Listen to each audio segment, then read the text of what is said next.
ગીર સોમનાથના પવિત્ર પ્રભાસ તીર્થમાં ઇતિહાસ સર્જાયો છે। સોમનાથના ઇતિહાસમાં પ્રથમ વખત ભવ્ય સાધુ સંતોની ડમરૂ યાત્રા યોજાઈ છે। સોમનાથ સ્વાભિમાન પર્વની ઉજવણીના ભાગરૂપે આયોજિત આ રવેડીએ સમગ્ર સોમનાથને ભગવામય બનાવી દીધું હતું। સોમનાથના પટાંગણમાં વહેલી સવારથી જ દેશભરના સાધુ સંતો ઉમટી પડ્યા હતા। શંખ સર્કલથી લઈને હમીરજી ગોહિલ સર્કલ સુધી યોજાયેલા ઐતિહાસિક ડમરૂ યાત્રામાં ગુજરાતભરના સાધુ સંતો જોડાયા હતા। ભગવા ધ્વજ, શંખનાદ અને ડમરૂના નાદ સાથે પ્રવાસ ક્ષેત્રે જાણે કૈલાસ સમાન બની ગયું હોય તેવો નજારો સર્જાયો હતો।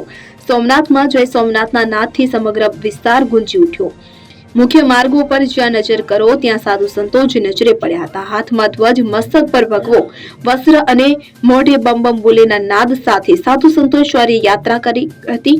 વડાપ્રધાન નરેન્દ્ર મોદીજીના સોમનાથ આગમન પૂર્વે સનાતન સંસ્કૃતિનો જયઘોષ કરવામાં આવ્યો અને આ ડમરૂ યાત્રા દરમિયાન સોમનાથથી શૌર્ય ગાથા, આસ્થા અને સ્વાભિમાનને નવી ઉર્જા મળી છે। પ્રભાસ ક્ષેત્રમાં મોટી સંખ્યામાં સાધુ સંતોની પધરામણીથી વાતાવરણ સંપૂર્ણ આધ્યાત્મિક બની ગયું હતું। મોદીજીના આગમન પૂર્વે સોમનાથમાં સનાતનનો જયઘોષ થવો એ ગૌરવની વાત છે।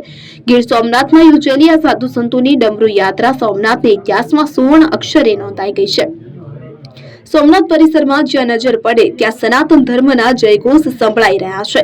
સોમનાથ બન્યું ભગવામય, એક અલૌકિક નજરાણું બન્યું છે। સોમનાથની અંદર ઓમના નાદથી ભાવિક ભક્તો અને સાધુ સંતો સોમનાથ દાદાને રીઝવી રહ્યા છે।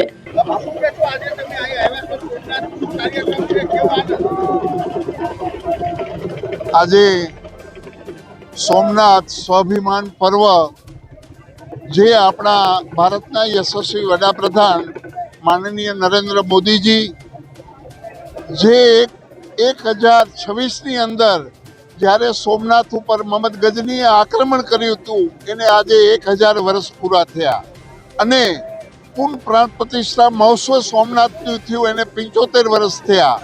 તો આજે ભારતના યશસ્વી વડાપ્રધાન એક મોટું આયોજન જે એક આપણે સનાતન ધર્મ હિન્દુ સમાજ જેના ઉપર ગૌરવ કરે એવું આજે એક આયોજન જે સોમનાથ સ્વાભિમાન પર્વ નામ નાખ્યું છે। એની અંદર શ્રીપંત દશનામ જૂના અખાડા, આવાન અખાડા, અગ્નિ અખાડા ત્રણેય અખાડા જોડાઈ કરીને હમણાં એક ડમરૂ યાત્રા અને સાંજે 5 વાગે એક અમારી રવાડી જે અમે કુંભમાં કાઢીએ છીએ એના પછી ગિરનારમાં કાઢીએ છીએ અને આજે પ્રથમ વખત ગુજરાતમાં જો બીજી રવાડી નીકળી હોય તો સોમનાથ છે।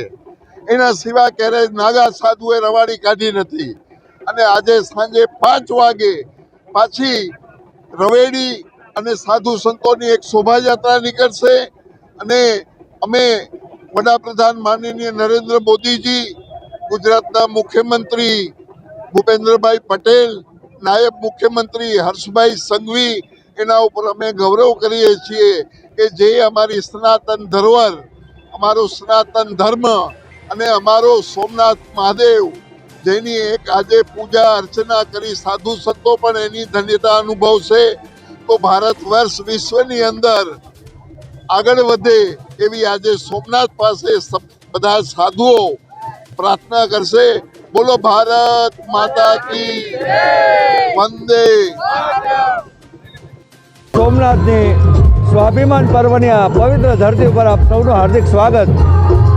આજે ગૌરવની વાત એ છે કે શૌર્ય યાત્રા વીર હમીરજી ગોહિલથી લઈ જેણે જેણે ધર્મ માટે માથા મૂક્યા એની એક યાત્રા, અદ્ભુત યાત્રા।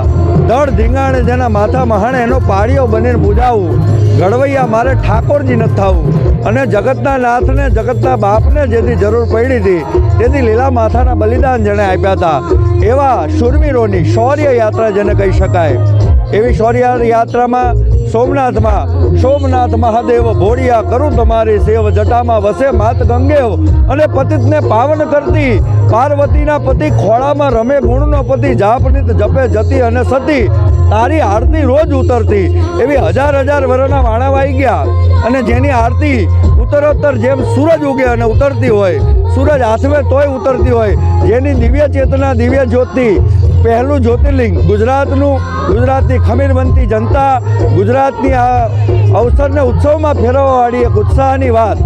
એમાંય માનનીય આપણા પ્રધાનમંત્રી શ્રી નરેન્દ્રભાઈ મોદીના એક આગવા કદમને અભિવાદનને તમામ સંતો પંચદશના અખાડાથી લઈ અને 500 ઉપર સંતો સાધુ અહીંયા પધાર્યા છે. તમામ આજે શંખનાદ કરવાના છે, તમામ આજે રેવાડી કાઢવાના છે અને એ યાત્રામાં, શૌર્ય યાત્રામાં આપ સૌને જોડાવા, આનંદ લેવા અને શિવના આશીર્વાદ લેવા આહવાન. જય માતાજી, જય સોમનાથ. હું છું આપનો પિયુદાન ગઢવી, લોક સાહિત્યકાર. Bureau report CN24 news. હવે જુઓ દેશ દુનિયાની તમામ ખબરો તમારી આંગળીના ટેરવે.